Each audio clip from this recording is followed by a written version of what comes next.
Hi all and welcome back. If you're new here, thanks for stopping by. And if you've been following the channel, you already know we like to break down big political stories in a simple, honest, and conversational way. So grab a coffee, settle in, and let's talk about what's shaping up to be one of the most intense political standoffs in Washington, a looming government shutdown that could, according to some, become the longest in U.S. history. So what's going on? Well, right now, Congress is in a standoff over how to keep the government funded, and it's not looking pretty. Speaker Mike Johnson has been warning that if lawmakers can't come to an agreement, the government could actually grind to a halt. That means federal offices would close, workers could go unpaid, and a lot of essential services could face serious delays. But here's where it gets complicated and political. The core of this fight isn't just about spending. It's about power, priorities, and politics. At the heart of this battle, Republicans, especially the more conservative wing, want deep spending cuts and policy rollbacks, particularly targeting parts of Obamacare, also known as the Affordable Care Act. They argue that the government is spending too much and that these programs need to be scaled back to rein in the deficit. On the other side, Democrats are pushing back hard. They say that cutting health protections would hurt millions of Americans who rely on these benefits. They want to preserve, and in some cases, expand access to affordable health care. And right there, you've got the classic Washington standoff. One side says we're spending too much, the other says we can't afford to take away health care, and in the middle are everyday Americans wondering, why can't they just work this out? Now, let's talk about who's driving this.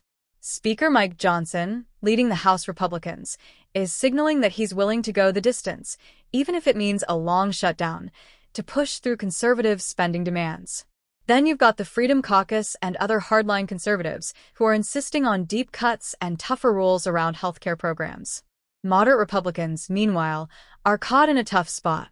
They know their base wants fiscal discipline, but they also know a long shutdown could backfire politically.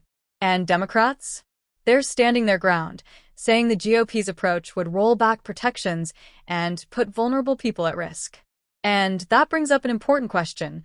When political fights like this happen, who really pays the price?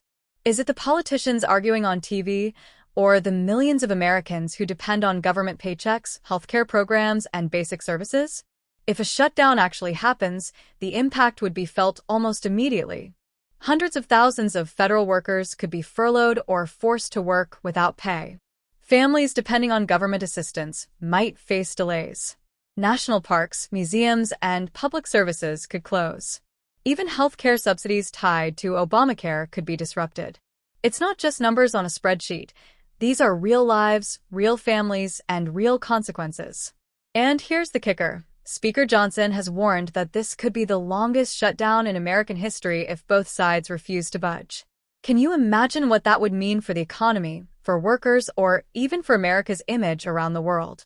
It's a dangerous game of political chicken, and the longer it lasts, the more everyone stands to lose. What makes this even more intense is the timing. With the election season heating up, both parties are hyper-aware of how this will play out in the public eye. Republicans want to show they're serious about cutting spending and tackling the deficit. Democrats want to prove they're defending health care and protecting ordinary people. But sometimes, when both sides are more worried about how they'll look, finding common ground becomes almost impossible. And that leads to another question. Is this really about the budget, or is it about positioning for the next election? Are politicians more focused on serving the country, or just setting up their next campaign ad? Historically, government shutdowns haven't gone over well with the public. Polls have often shown that voters tend to blame the party seen as being unwilling to compromise. So this is a big gamble, one that could shape political fortunes for years to come.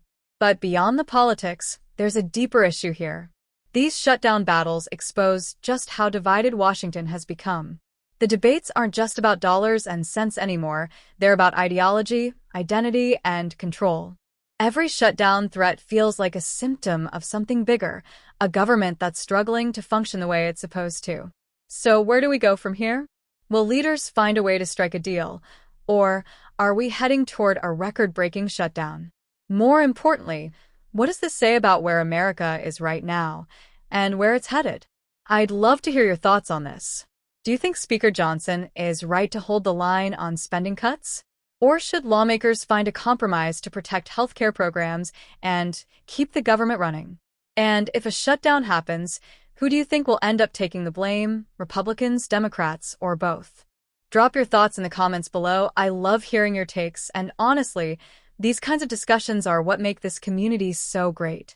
If you found this breakdown helpful or insightful, make sure to hit that like button, share this video with someone who'd want to understand what's going on, and don't forget to subscribe for more updates and honest, down-to-earth political explainers. Thanks so much for watching, take care, and I'll see you in the next one.